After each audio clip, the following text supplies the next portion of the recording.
The conference room aboard the Galactic Defense Council station buzzed with the quiet hum of translation devices and holographic displays. Captain Lisa Morgan sat at the human delegation table and adjusted the leather holsters at her hips. The twin revolvers rested there, as they always did, and felt like old friends against her sides. Around her, the representatives of a dozen alien species discussed matters of galactic security with the kind of confidence that came from 10,000 years of unopposed doctrine. The Xanthari combat doctrine governed every military decision in known space, and had done so since before Earth discovered fire. The theory was elegant in its simplicity, and stated that combat efficiency directly correlated with technological advancement and energy output. Weapons were ranked on a scale from primitive to advanced, and projectile weapons, using chemical propulsion, sat at the very bottom of that scale. They were considered relics and museum pieces and toys for species too backward to understand modern warfare. Lisa had heard this lecture many times in her 3 years as Earth's military attaché, and every time someone noticed her revolvers, the reaction was the same. Polite curiosity followed by barely concealed amusement, and then dismissal. The weapons were custom-built pieces that her grandfather had carried during his 40 years in law enforcement, and the craftsmanship was extraordinary. But to the galactic community, they might as well have been stone axes. Ambassador Valen of the Kryn hegemony stood at the central podium, and his scaled form caught the light from the viewports behind him. He was presenting Earth's application for full council membership, and from the tone of his voice, he was not impressed. The Kryn were a militant species who had built their reputation on military excellence, and Valen embodied every aspect of their warrior culture. The human delegation requests full membership and voting rights, Valen said, and his words came through the translator with obvious disdain. However, their military capabilities do not meet the minimum threshold established by council regulations. He activated a holographic display, and tactical simulations filled the air above the conference table. Human ships appeared in the projection, and they were small and used fusion drives and carried kinetic weapons alongside their limited energy arsenal. Kryn vessels surrounded them in the simulation, and their shields glowed with adaptive technology. Observe, Valen continued and gestured at the display. Human vessels rely heavily on mass driver technology and chemical propulsion missiles, and even primitive gunpowder-based small arms. Against standard galactic shielding, these weapons are ineffective. The simulation played out exactly as he described, and human projectiles bounced harmlessly off Kryn shields, while energy weapons from the alien vessels tore through human defenses. It was a carefully constructed demonstration designed to humiliate, and it succeeded in drawing uncomfortable murmurs from several delegations. Lisa watched without expression, and her fingers drummed a quiet rhythm on the table. Beside her, Commander Jake Patterson of the Earth Defense Force shifted in his seat but remained silent. They had expected this resistance, and Earth's diplomatic strategy required patience. Furthermore, Valen said, and his confidence growing, humans continue to carry personal weapons that violate every principle of the Xanthari combat doctrine. He pointed directly at Lisa. Captain Morgan wears devices that use controlled explosions to propel metal projectiles. This technology was obsolete before my species achieved spaceflight 10,000 years ago. Elder Myra of the Dalthenes spoke up from across the chamber, and her voice was gentle but firm. Ambassador Valen, many species maintain ceremonial weapons as part of their cultural heritage. Surely this is not grounds for dismissing Earth's application. I make no judgment on their culture, Valen replied, and though his tone suggested otherwise, I merely state facts according to established doctrine. Chemical propulsion weapons cannot penetrate modern shielding, and cannot match the range or efficiency of energy weapons, and cannot be integrated with tactical AI systems. They are primitive. Lisa cleared her throat and the sound drew attention across the chamber. She stood slowly and smoothed her uniform jacket with deliberate care. When she spoke, her voice carried clearly, without the need for raising volume. "Ambassador Valen, I have a question," she said. "The Xanthari combat doctrine has governed galactic warfare for 10,000 years, as you mentioned. In that time, how many conflicts have involved species outside the doctrine's technological assumptions?" Valen's expression shifted slightly, and uncertainty flickered behind his eyes. "I do not understand the relevance of this question." "How many?" Lisa pressed. "The doctrine assumes all participants have energy weapons and adaptive shielding and AI integration. But how many wars have you fought against opponents who don't use those technologies?" The chamber fell quiet, and several representatives leaned forward with interest. Valen opened his mouth and closed it and then said, "None. All civilized species achieve these technologies before achieving spaceflight. It is the natural order of development. Natural for you, perhaps," Lisa said. "Earth developed differently. We achieved spaceflight while still using chemical propulsion and mass drivers, and yes, gunpowder weapons. We built space stations while our soldiers carried rifles, not plasma guns. You'd call it primitive, but we call it our history." She rested her hands on the revolvers at her hips, and the gesture was casual, but drew every eye in the room. "These weapons belonged to my grandfather, and he never fired them in anger during 40 years of keeping the peace. They're not ceremonial, and they're not toys, and they're not museum pieces. They're tools, and on Earth we never throw away tools that work." Valen recovered his composure and smiled with the confidence of someone who knew he held the superior position. "Captain Morgan, I mean no disrespect to your family traditions, but sentiment does not change tactical reality. Your weapons cannot harm a shielded opponent, and this is mathematical fact, not opinion." "Mathematical fact based on untested assumptions," Lisa replied. "Your shields analyze energy signatures and adjust resistance accordingly. They're designed to counter energy weapons because that's all you've ever faced. But you've never tested them against weapons that don't produce detectable energy signatures."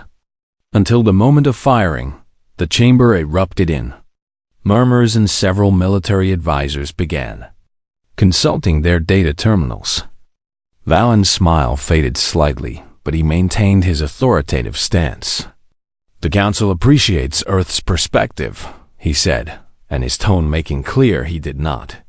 "However, without demonstrated capability against modern defenses, humanity's application cannot be approved.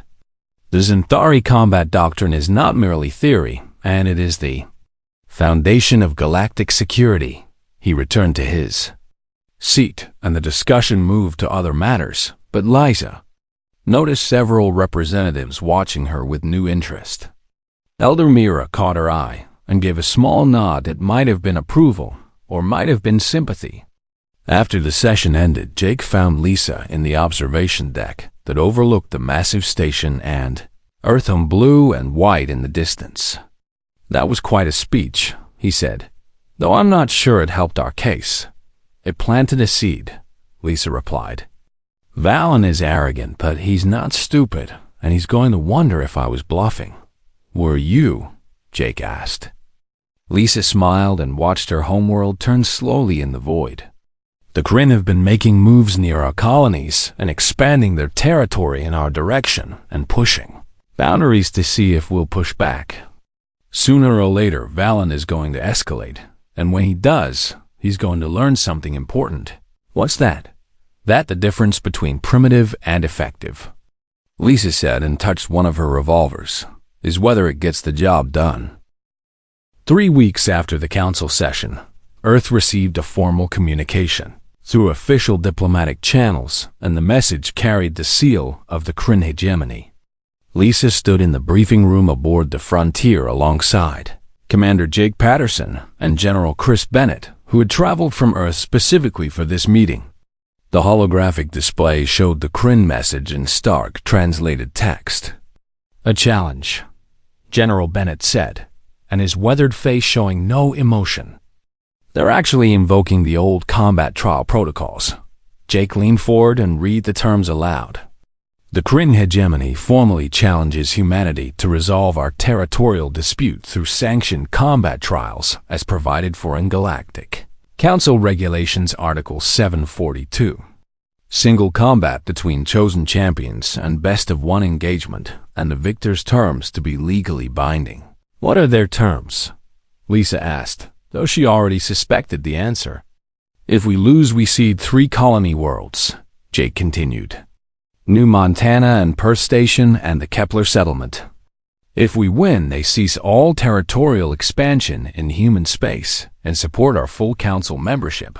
The room fell silent, and the weight of the stakes pressing down on everyone present. Those 3 colonies represented 15 years of human expansion and housed over 200,000 civilians. Losing them would be devastating both strategically and psychologically. This is Valen's doing, General Bennett said. He wants to humiliate us publicly and prove his point about primitive technology. Who's their champion? Jake pulled up another file, and a holographic image appeared showing a towering Kryn warrior in full combat armor. Battlemaster Torvan, and decorated veteran and 43 consecutive victories in challenge duels. He's never lost a sanctioned combat. The image rotated and showed Torvan's armor in detail. Adaptive shielding covered every surface and capable of analyzing incoming attacks and adjusting resistance in microseconds. His primary weapon was a plasma lance that could punch through starship hulls, and his secondary systems included energy nets and pulse grenades and tactical AI support. He's 7 feet tall, Jake added, weighs nearly 400 pounds in armor, and has cybernetic enhancements to his reflexes and strength. The Kryn don't choose champions lightly. General Bennett turned to Lisa, and his expression grim. I'm recommending we send Lieutenant Ryan Cooper from Special Forces. He's trained with our latest energy weapons and has combat experience against simulated Kryn tactics. It's our best chance. No, Lisa said quietly. Both men looked at her with surprise. Captain Morgan, the general began. I volunteer, Lisa said and met his gaze steadily. I'll be Earth's champion. Jake stood abruptly. Lisa, you can't be serious. This isn't a diplomatic gesture, this is actual combat. Lethal force is permitted in challenge trials. I know the rules, Lisa replied. And I know what I'm doing. General Bennett shook his head. Captain, you're an excellent officer, but you're not a frontline combatant. You carry those revolvers for ceremonial purposes, and Cooper is trained for this kind of engagement. Cooper is trained to fight the way they expect, Lisa said. He'll use energy weapons and modern tactics and adaptive strategies and everything the Xanthari combat doctrine teaches. He'll fight their fight, and on their terms, he'll lose. She walked to the holographic display and studied Torvan's armor. That shielding is designed to counter energy weapons. It analyzes electromagnetic signatures and particle emissions and adjusts its resistance accordingly. It's sophisticated technology built on sophisticated assumptions, and your revolvers will somehow overcome it, General Bennett said with clear skepticism. My revolvers don't produce detectable energy signatures until the moment the gunpowder ignites, Lisa explained. No electromagnetic buildup, and no particle emissions, and no charging cycle. Just chemical propulsion, and that shield's eye has never encountered anything like it. Jake rubbed his face with both hands. Even if that's true, and I'm not saying it is, you're talking about facing a warrior who has killed opponents in single combat. He's bigger and stronger, and has enhancement systems and decades of experience. He has experience fighting other people who use energy weapons, Lisa countered. He follows doctrine and he trusts his equipment, and he's never faced someone who doesn't play by his rules. That's his weakness. She turned from the display and faced both men directly. Earth didn't climb to the stars by following everyone else's path. We got here by being stubborn and adaptive and willing to use whatever works. That's what I'm offering, and a chance to fight smart instead of fighting fair. General Bennett was quiet for a long moment, and the internal debate visible on his face. Finally, he said, "The Council will think we're insane. They'll see you walk into that arena with chemical weapons and assume we've given up. Let them think that," Lisa said. "Underestimation is a tactical advantage." The general sighed and seemed to age a decade in that moment. "If I approve this and you understand there's no backup plan, if you fall, those colonies are lost and Earth's reputation goes with them. I understand. And you still want to do this?" "Yes, sir." Another long pause, and then General Bennett nodded slowly. "God help us all, I'll submit your name as Earth's champion. You have 2 weeks to prepare before the challenge date." The message went out through official channels within the hour, and Earth named Captain Lisa Morgan as its chosen representative for trial by combat. The response from the galactic community was immediate and almost universally dismissive. News feeds across known space showed images of Lisa alongside Torvin, and the size difference alone seemed to tell the complete story. Elder Myra sent a private message expressing concern and offering Earth the chance to reconsider. Several smaller species sent similar communications, and their worry thinly veiled behind diplomatic language. Even allies who supported Earth's Council membership privately questioned the decision. Valen's public statement was brief and dripping with false sympathy. "The Kryn hegemony respects Earth's choice of champion, though we question the wisdom of sending an officer armed with primitive weapons against a battlemaster. We offer Captain Morgan the opportunity to accept modern arms before the trial, and we would not want her death attributed to inadequate equipment." Lisa watched the statement with Jake in the Frontier's rec room. When it ended, she smiled slightly, and the expression cold enough to make Jake uncomfortable. "He's offering you a way out," Jake said. "You could accept their weapons and at least have a fighting chance." "He's trying to force me to validate his doctrine," Lisa replied. "If I accept energy weapons, then he wins even if I somehow beat Torvin. He gets to prove that modern technology is necessary and that human weapons are useless." She stood and stretched and rolled her shoulders like a fighter preparing for a match. "But if I walk in there with these," she touched her revolvers, "and I win, then the entire Zentari combat doctrine has to be reconsidered. Every assumption and every simulation and every tactical model they've built for 10,000 years gets called into question. And if you lose, then I die proving we tried something different." Lisa said simply, "But Jake, I've been training with these weapons since I was 12 years old. My grandfather taught me, and his father taught him, and this knowledge goes back centuries on Earth. The Kryn have better technology, but we have something they don't." "What's that?"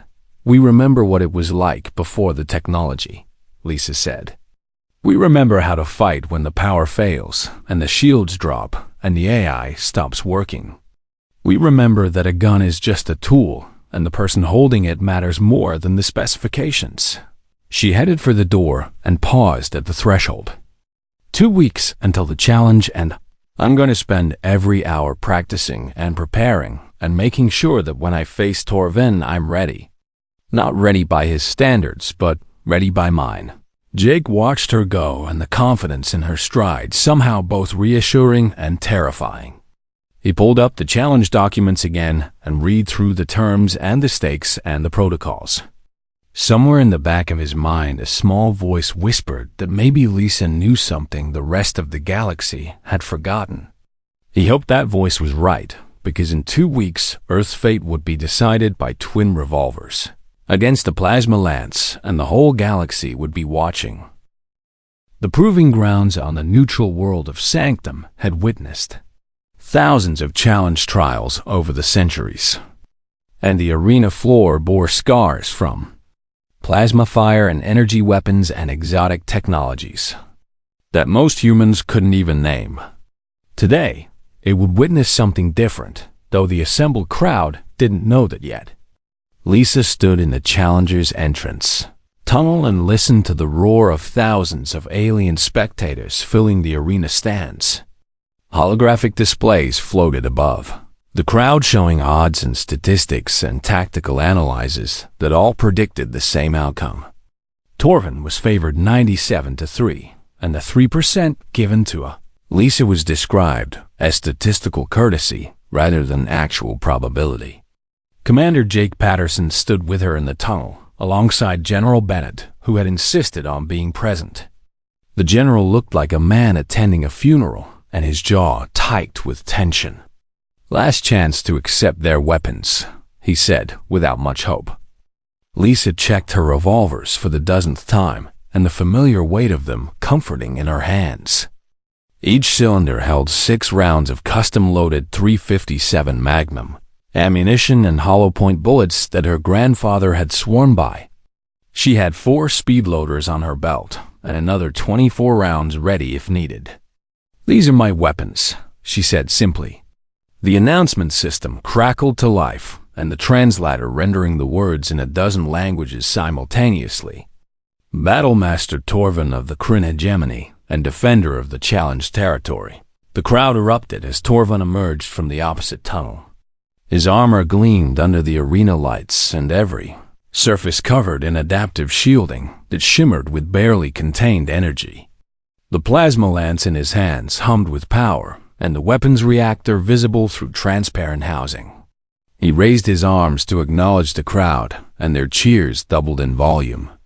"Captain Lisa Morgan of Earth and Challenger," the announcer continued, and the tone noticeably less enthusiastic. Lisa walked into the arena, and the sudden exposure to thousands of watching eyes washing over her like a physical force. The cheers died down considerably, and replaced by murmurs of confusion and pity. She heard translations fragments through the audio, pickups, and many of them variations on the same theme, and primitive weapons and ceremonial suicide in humans. Don't understand modern combat. She ignored them and focused on Torvin across the arena floor. He stood perfectly still and assessed her with the practiced eye of a veteran warrior. Even at this distance, Lisa could see his posture shift slightly, and the confident relaxation of someone who had already decided this fight was over. Elder Mira's voice came through the communication channel to both combatants. "The challenge trial will commence according to Galactic Council protocols, and combat continues until one champion yields, or is rendered unable to continue, and lethal force is sanctioned but not required. Champions acknowledge." "Acknowledged," Torvin said, and his voice deep and resonant. "Acknowledged," Lisa replied. "Then let honor decide the outcome," Myra said. "Begin." The word had barely left her lips when Torvin activated his full combat systems, and the distinctive whine of charging plasma weapons filled the arena. His tactical display lit up with targeting data, and his eye analyzing Lisa's position and movement patterns and probable dodge vectors. He fired. 3 plasma bolts screamed across the arena floor, and each one capable of melting through starship armor. The Zentari combat doctrine called for overwhelming initial fire to test an opponent's defenses and establish tactical dominance. Lisa moved.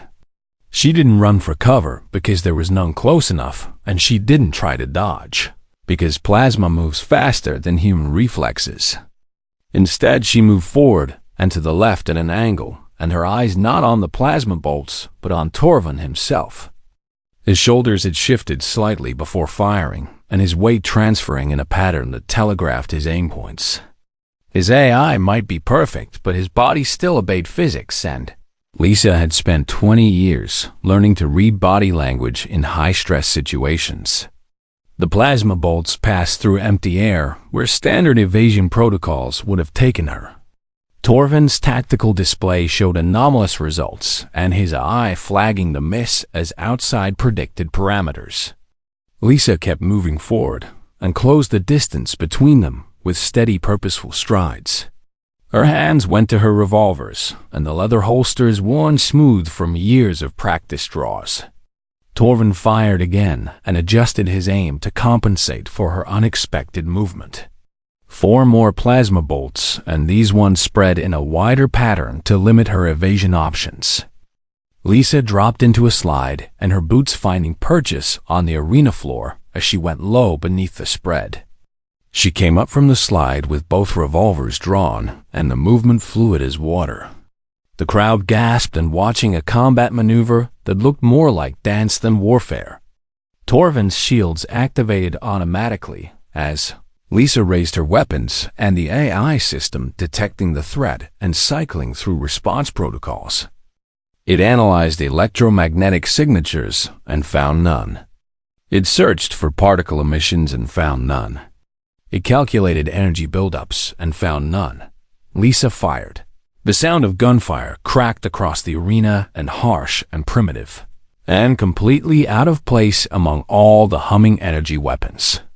6 shots in rapid succession, and both revolvers firing in controlled rhythm, and the muzzle flashed bright in the arena lights.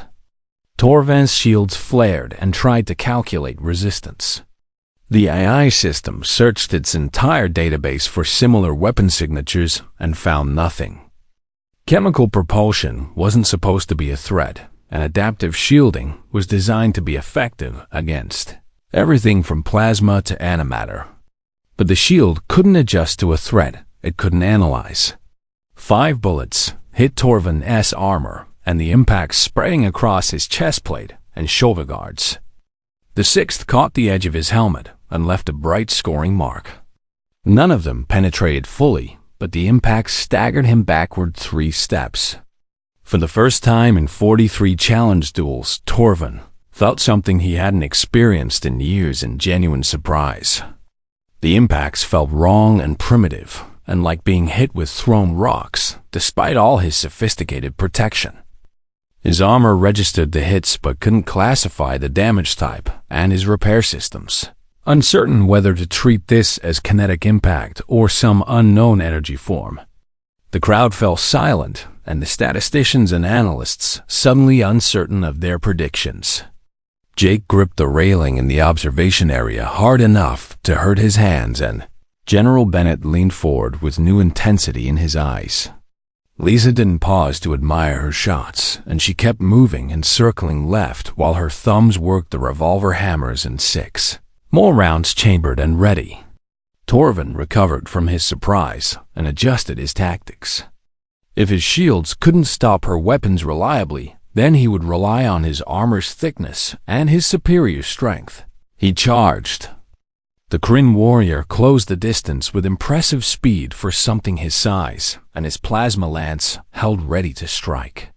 The Zentari combat doctrine emphasized different weapon systems for different ranges, and close combat favored the larger, stronger opponent. Lisa holstered her right revolver and her hand going to her belt. Torvin saw the movement and assumed she was retreating from close combat and his confidence returning. He was wrong. Lisa pulled a speed loader from her belt, and her left hand opening the cylinder of her remaining revolver without looking. 6 empty casings fell to the arena floor with tiny, metallic sounds, and 6 fresh rounds slid into place with practiced precision. The cylinder snapped closed, and she raised the weapon again. All of this happened in under 3 seconds. Torvin swung his plasma lance, and the weapon designed to be devastating at close range.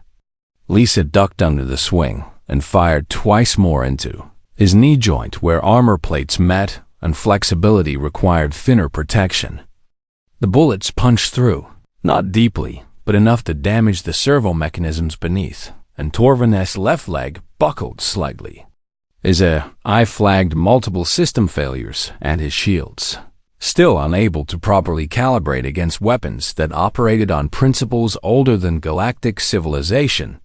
He attempted to correct and brought his lance around for a backswing, but Lisa was already moving and staying inside his reach where the long weapon was less effective.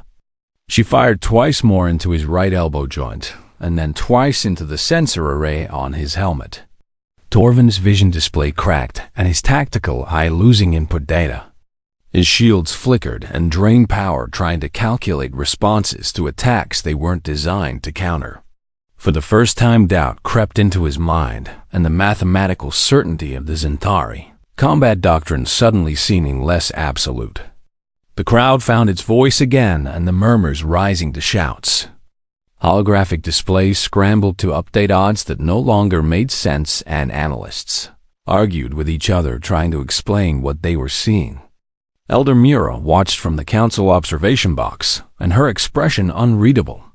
Beside her, Ambassador Valen stood frozen, and his confident smile long since disappeared. Lisa stepped back and gave herself space, and her revolvers tracking Torvin as he struggled to stabilize. She had fired 18 rounds and 6 remained between both weapons. Her breathing was steady and controlled, and the adrenaline sharp in her veins, but not controlling her. Torvin activated his emergency protocols, and Torvin modified his approach, and the certainty of easy victory replaced by careful calculation. His tactical I fed him damage reports, and multiple systems compromised, and shield efficiency down to 60%. None of his previous 43 opponents had managed to damage him this extensively, and certainly not with weapons that predated spaceflight. He circled left and kept his plasma lance between himself and Lisa while his armor's auto-repair systems worked to restore damaged servos. The wound in his knee joint limited his mobility, but Kryn warriors trained to fight through injury. Pain was temporary, but failure in combat was permanent. Lisa mirrored his movement and maintained optimal distance, and her revolvers ready but not firing. She counted rounds in her head like a mantra, and 12 shots remaining, and 4 speed loaders on her belt, and 96 total rounds if this went the distance. Every bullet mattered, and wasted shots could mean defeat. The crowd had stopped cheering, and thousands of aliens watching in near silence as something impossible continued to unfold. Holographic displays showed biometric data from both combatants, and Torvin's stress levels elevated beyond normal parameters, while Lisa's remained surprisingly steady. In the observation area, Jake gripped the railing and watched every movement. Beside him, General Bennett had his tactical tablet out and recording everything for later analysis. Both men had stopped breathing normally, and their attention absolute. "She's reading him," the general muttered. "Watch how she moves before he fires. She's not reacting to his weapons, she's reacting to him." Jake saw it then, and the way Lisa's eyes never left Torvin's center mass. She wasn't watching his lance, or his hands, or even his feet.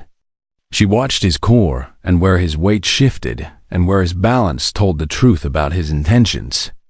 Torvin made his decision and switched tactics again. The Zenthori combat doctrine included provisions for unconventional opponents, and he accessed combat protocols designed for enemies who used unexpected methods. If direct assault was ineffective, then he would use area denial. He fired his plasma lance in a wide sweep, and not aimed at Lisa directly, but at the arena floor between them.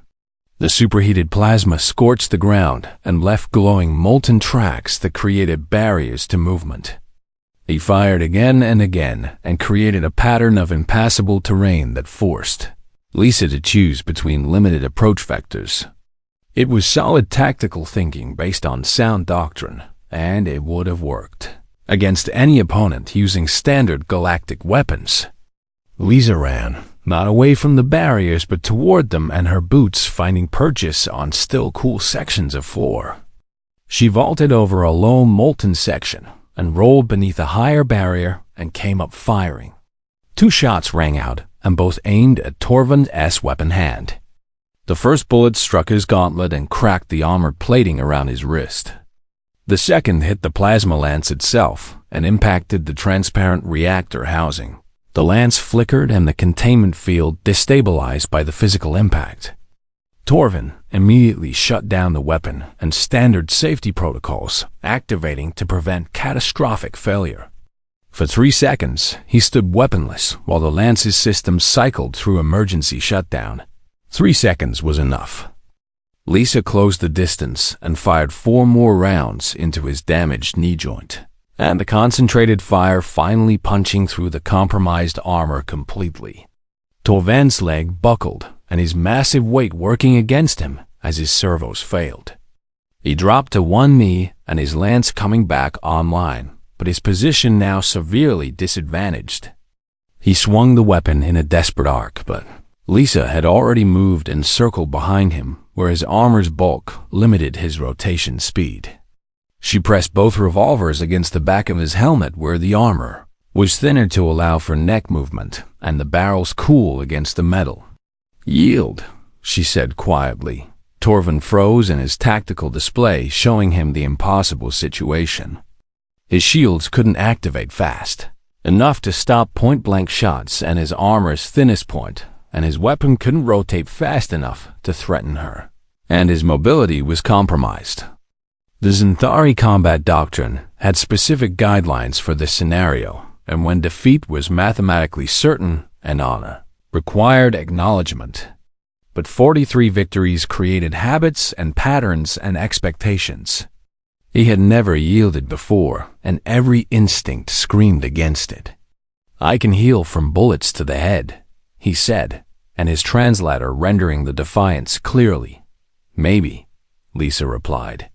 "But you'll have to explain to your medical team how you got shot in the back of the head, because you were too stubborn to admit defeat. That's not a warrior's death, that's just stupid death."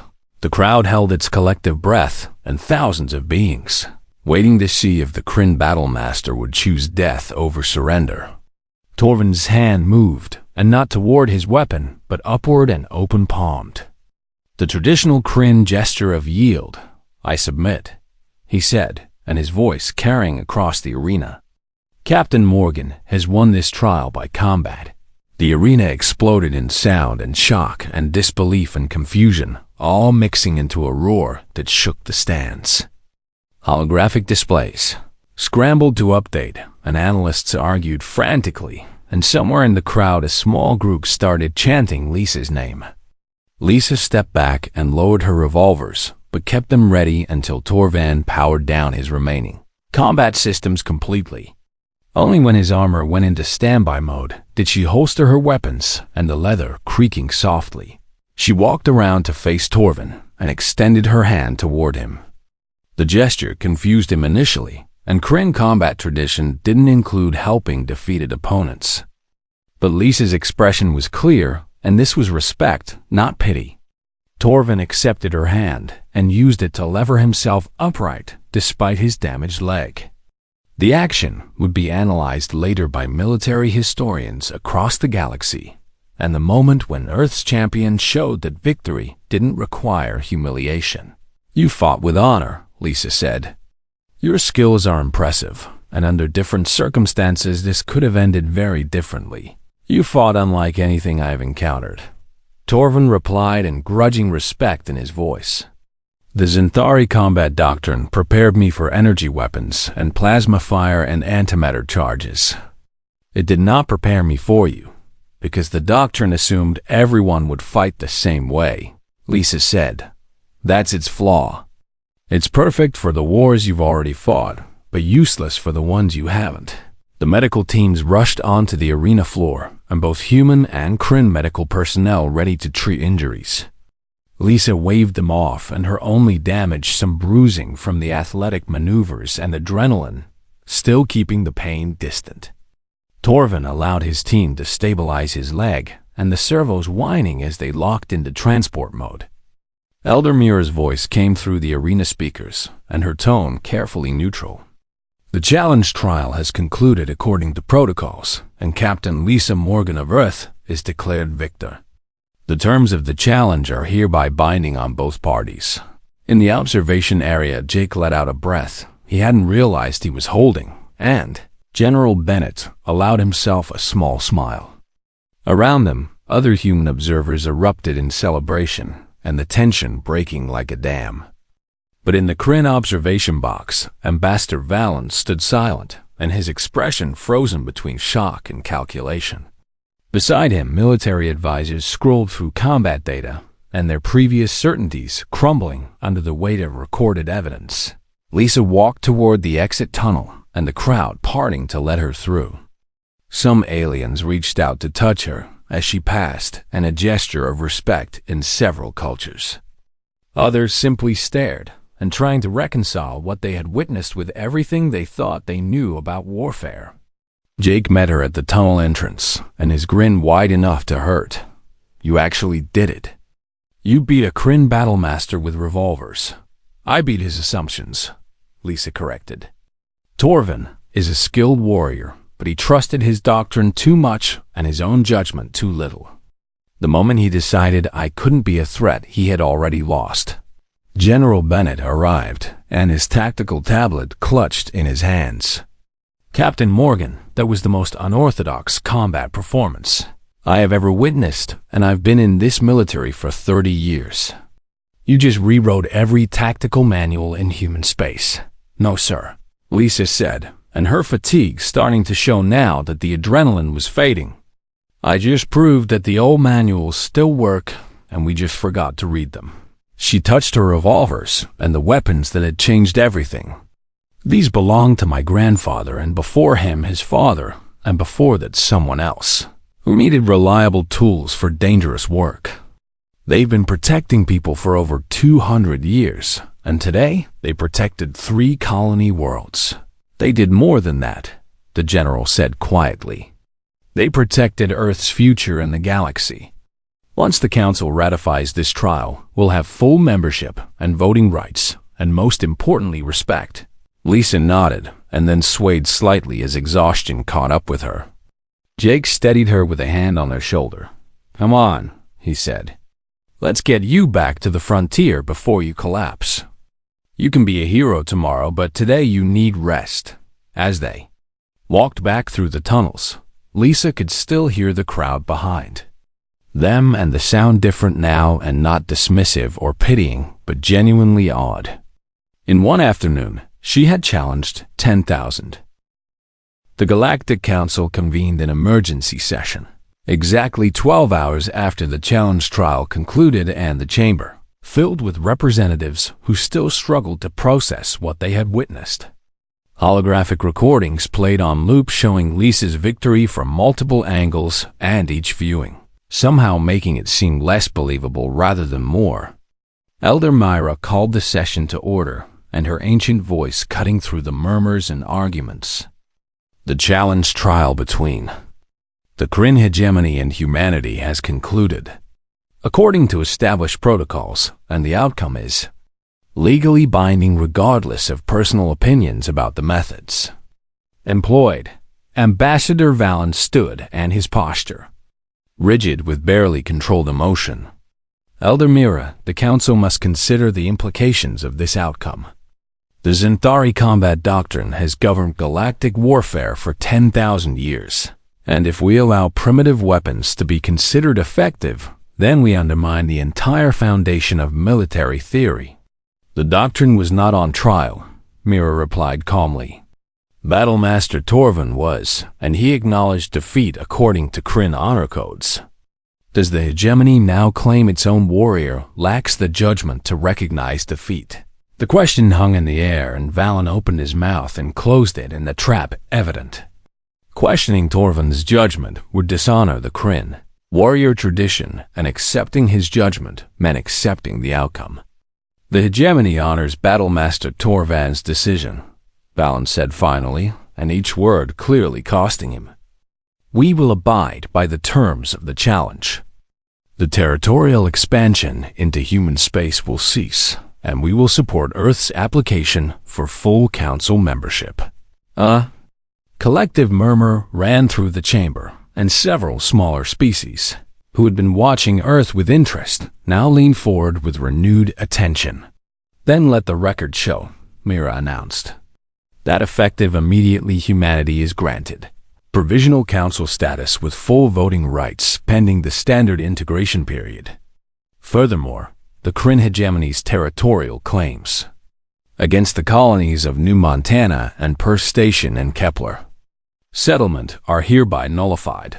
The decision was met with mixed reactions, and some delegates applauding while others sat in stunned silence. But the law was clear, and challenge trial outcomes could not be appealed or overturned. After the session ended, Lisa found herself surrounded by representatives from a dozen species, and all wanting to speak with Earth's champion. Some offered congratulations and others asked technical questions about her weapons, and a few simply wanted to understand how she had done the impossible.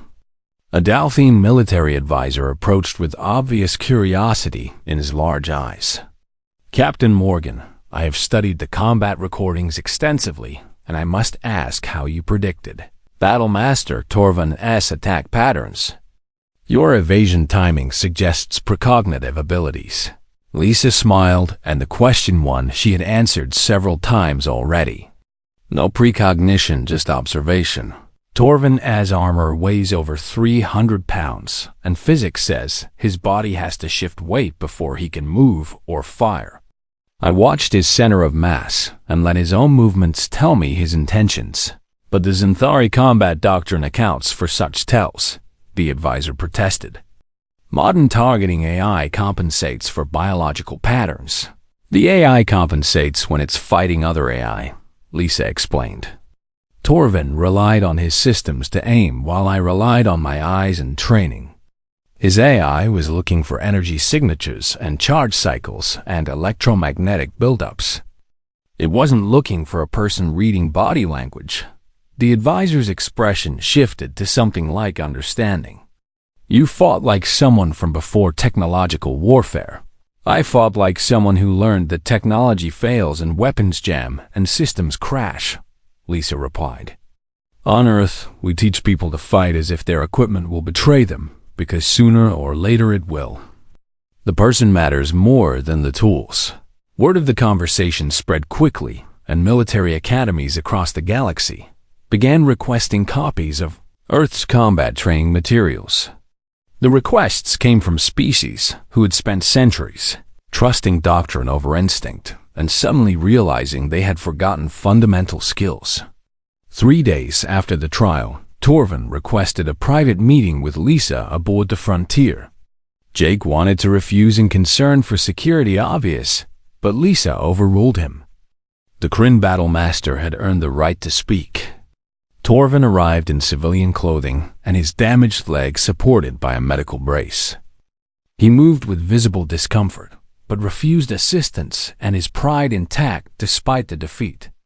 Lisa met him in the observation deck, an Earth visible through the viewport behind her. "Captain Morgan," Torvin began, and his tone formal. "I come to speak warrior to warrior, not as ambassador or representative." "I'm listening," Lisa said. "I have fought in 44 challenge trials," Torvin continued. "I have faced opponents from 20 different species and wielded weapons of every classification in the galactic arsenal. I have studied the Xanthari combat doctrine since childhood, and I believed I understood the nature of combat." He paused and seemed to gather his thoughts. "You taught me that I understood only one kind of combat, and the kind fought by those who share the same assumptions and use the same technologies and follow the same doctrines. You fought differently, not because you lacked our weapons, but because you chose different weapons. The choice was strategic," Lisa said. "Your shields were designed to stop energy weapons, and they're very good at that. But they're only good at what they were designed for." "Yes," Torvin agreed. "And this is the flaw Ambassador Valen refuses to acknowledge. The Xanthari combat doctrine is not wrong, but it is incomplete. It assumes all future wars will resemble past wars, and this assumption may destroy us." Lisa tilted her head with interest. "What do you mean?" "The galaxy has known peace between major powers for 3,000 years, Torvin explained. "Small conflicts and border disputes and occasional piracy, but no true wars between advanced civilizations. We have grown comfortable, and we assume our doctrine is proven, because it has not been truly tested." He gestured toward Earth through the viewport. "Your species developed differently, and you achieved spaceflight, while still fighting wars with chemical weapons and kinetic projectiles and simple explosives. You never abandoned the old ways, even as you discovered new ones. This makes you dangerous in ways the doctrine cannot measure." "Are you saying you see Earth as a threat?" Lisa asked carefully. "No," Torvin said. "I'm saying I see Earth as essential. The galaxy needs species who think differently, and who question assumptions and who remember that doctrine is a guide, not a prison. My defeat was humbling, but also enlightening. He removed something from his belt and held it out to Lisa. It was a Kryn honor blade and a ceremonial weapon given only to warriors who had earned profound respect. I cannot carry this while knowing I lost to someone I dismissed as primitive, Torvin said. Either I am unworthy of this blade or you are worthy of recognition. I choose to believe the latter. Lisa accepted the blade and the weight of it significant beyond the physical. Thank you, Battlemaster Torvin. This means more than you know. Use it well, he replied. And perhaps someday teach others what you taught me that. Victory belongs to those who adapt, not those who merely follow what has always worked before. After Torvin departed, Jake found Lisa still holding the honor blade and staring out at Earth. That was unexpected, Jake said. He's a good warrior, Lisa replied. Good enough to learn from defeat instead of just resenting it. The galaxy needs more people like him. They're naming things after you, Jake said and pulled up his data tablet. 3 new defense academies are including coursework called Human Tactical Philosophy, and there's a proposal to amend the Zentari combat doctrine to include pre-technological combat systems. Lisa laughed, and the sound genuine. They're going to teach people to use revolvers. Some of them, yes, Jake confirmed. But more importantly, they're teaching people to question their assumptions and to prepare for enemies who don't fight fair, and to remember that old methods aren't automatically inferior methods. He scrolled through more messages. Admiral Kate Sullivan wants to meet with you when you return to Earth, and apparently every military contractor in human space wants to hire you as a consultant. And the museum on Luna is requesting to display your revolvers. The revolvers stay with me, Lisa said firmly. They're not museum pieces. They're working tools, and my grandfather would haunt me if I retired them after one fight. Fair enough, Jake grinned. So what happens now? Lisa turned from the viewport and her expression thoughtful. Now we go home and we help Earth transition into full council membership. And we remember that today's victory doesn't mean tomorrow's safety. The Kryn won't be the last species to challenge us, and weapons are only as good as the people using them. She touched the twin revolvers at her hips, and the leather warm from years of wear. But we showed the galaxy something important, and we showed them that humanity survived Earth by being adaptable and tough, and willing to use whatever worked. Those lessons don't expire just because we reached the stars. The Frontier departed Sanctum Station 6 hours later, and Earthbound with a crew that walked a little taller and spoke a little prouder. The challenge trial had changed something fundamental, and not just for humanity, but for the entire galactic community.